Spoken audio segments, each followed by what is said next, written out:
Hello friends. आज हम new software flash CS3 के बारे में पढ़ेंगे। सबसे पहले हम फ्लैश CS3 की विंडो को ओपन करना सीखते हैं, जिसके लिए आप स्टार्ट बटन पर क्लिक करेंगे। देन ऑल प्रोग्राम्स में जाएंगे, वहां से Adobe design premium CS3, then Adobe flash CS3 professional पर क्लिक करेंगे। क्लिक करते ही फ्लैश की विंडो ओपन हो जाएगी। अब आप यहाँ पर देख रहे हैं कुछ पैनल्स हैं, लेफ्ट साइड में, बॉटम पर है, राइट साइड पे हैं। ये सभी पैनल्स जो हैं अभी एक्टिवेट नहीं है। और आप देख रहे हैं कि यहाँ पर जो है ग्रे कलर का बैकग्राउंड है। ये सभी पैनल्स एक्टिवेट इसलिए नहीं है क्योंकि अभी हमने यहाँ पर कोई भी पेज ओपन नहीं किया है, यानी कि हमने कोई भी न्यू फाइल क्रिएट नहीं की हुई है। तो न्यू फाइल लेने के लिए आप फाइल मेन्यू में जाएंगे और वहां से करेंगे न्यू, या कंट्रोल N करके भी आप एक न्यू पेज को ओपन कर सकते हैं। उसके बाद न्यू डॉक्यूमेंट की विंडो खुलेगी। वहां से आप टाइप में से फ्लैश फाइल एक्शन स्क्रिप्ट 3.0 पर क्लिक करेंगे और ओके बटन पर क्लिक कर देंगे। क्लिक करते ही एक न्यू फाइल ओपन हो जाएगी और जो पैनल्स अभी एक्टिवेट नहीं थे वो सभी पैनल्स एक्टिवेट हो जाएंगे। फ्लैश का यूज एनिमेटेड क्लिप्स क्रिएट करने के लिए होता है। इसमें आप एनिमेटेड बैनर्स भी क्रिएट कर सकते हैं। बैनर्स क्रिएट करने के लिए या क्लिप्स क्रिएट करने के लिए आप एक्शन स्क्रिप्ट का भी यूज कर सकते हैं। एक्शन स्क्रिप्ट का मीनिंग है प्रोग्रामिंग।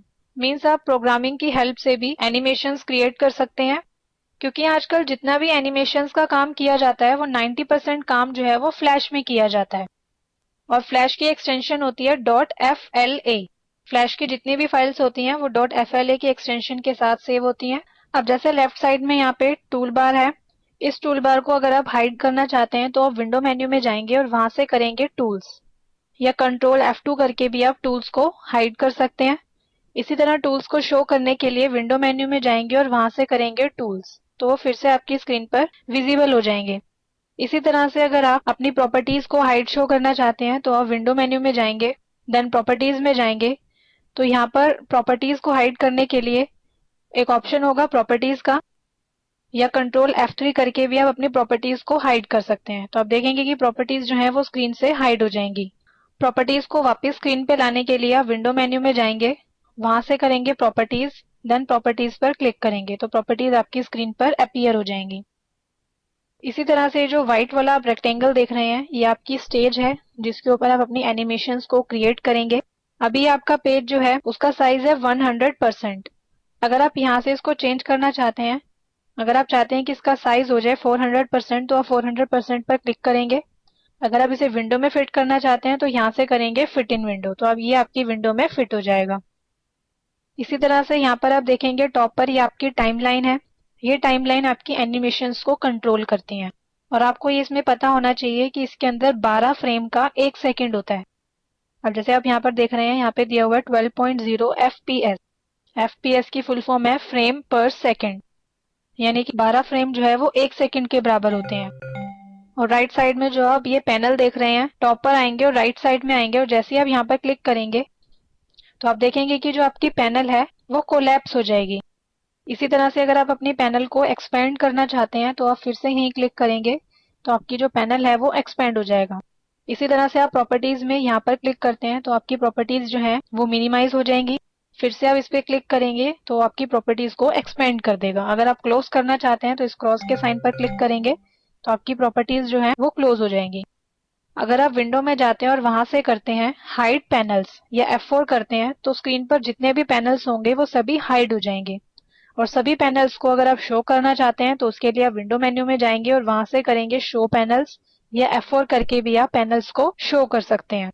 उसके बाद यहाँ पर आप देखेंगे लेफ्ट साइड में यहाँ पर आपको लेयर 1 दिखेगी। लेयर 1 अभी यहाँ पर जो है वो बाय डिफॉल्ट होती है। अगर आप और लेयर इंसर्ट करना चाहते हैं तो आप यहाँ से इंसर्ट लेयर पर क्लिक करके लेयर्स को इंसर्ट कर सकते हैं।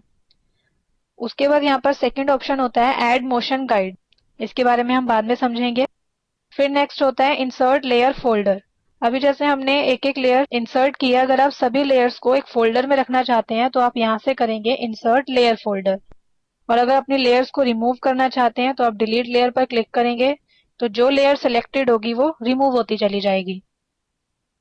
उसके बाद अगर आप यहाँ पर टॉप पर देखेंगे, आपको यहाँ पर देखेगा शो हाइड ऑल लेयर्स। अगर आप इस पे क्लिक करते हैं तो ये आपकी लेयर्स को हाइड कर देगा। फिर से हम इस पे क्लिक करते हैं तो ये आपकी लेयर्स को शो करेगा। इसके बारे में डिटेल में हम आगे आने वाले चैप्टर्स में पढ़ेंगे। उसके बाद इसी तरह से यहाँ पर होता है लॉक अनलॉक। अगर हम इस पे क्लिक कर देते हैं तो हमारी लेयर्स जो है वो लॉक हो जाती हैं। फिर से हम इस पे क्लिक करेंगे तो ये अनलॉक हो जाती हैं। इसी तरह अगर आप अपनी टाइमलाइन को हाइड करना चाहते हैं तो आप यहाँ पर क्लिक करेंगे, ये आपकी टाइमलाइन को हाइड कर देगा। अगर शो करना चाहते हैं फिर से आप इसी बटन पर क्लिक करेंगे तो ये आपकी टाइमलाइन को शो कर देगा। और पेज को विंडो में फिट करने के लिए, अगर आपको अपने पेज को विंडो में फिट करना है तो आप कीबोर्ड से Ctrl+2 प्रेस करके भी पेज को विंडो में फिट कर सकते हैं, या यहाँ से फिट इन विंडो पर भी क्लिक कर सकते हैं। उसके बाद यहाँ पर दिया हुआ है वर्क स्पेस। यहाँ से आप अपना वर्क स्पेस अपने अकॉर्डिंग सेलेक्ट कर सकते हैं। जैसे आप इस पे क्लिक करेंगे तो यहाँ पर आपको फर्स्ट ऑप्शन दिखेगा डिफॉल्ट, यानी कि जो आपकी स्क्रीन है इस टाइम वो डिफॉल्ट है। जैसे हम डिफॉल्ट पे क्लिक करेंगे तो वो आपकी विंडो को डिफॉल्ट लेआउट में चेंज कर देगा। अगर हम यहाँ से करते हैं आइकन्स एंड टेक्स्ट डिफॉल्ट, तो ये आपकी विंडो को आइकन्स एंड टेक्स्ट डिफॉल्ट में चेंज कर देगा। जैसे आप देख रहे हैं राइट साइड में पैनल्स में जो है टेक्स्ट शो कर रहा है। इसी तरह से अगर हम यहाँ से करते हैं आइकन्स ओनली डिफॉल्ट, तो ये आपकी विंडो को आइकन्स ओनली डिफॉल्ट में चेंज कर रहा है। और अगर आप यहाँ से करते हैं डिफॉल्ट, तो ये फिर से आपकी विंडो को डिफॉल्ट लेआउट में चेंज कर देगा। इसी तरह से लेफ्ट साइड में जो टूल्स हैं, अगर आप यहाँ पर क्लिक करेंगे तो आपके टूल्स जो हैं वो इस तरह से शो करेगा। अगर आप फिर से इस पे क्लिक करते हैं तो आप देखेंगे ये पूरी एक ही बार में इसको शो कर रहा है। अगर आप एक बार और क्लिक करते हैं तो ये आपके टूल्स को 2 कॉलम्स में डिवाइड कर रहा है। तो जिस तरह से भी आपको ठीक लगता है उसी तरह से आप इसे सेट करेंगे। Thank you. For more information, visit www.bighomeshopping.com or call us at 08097195231.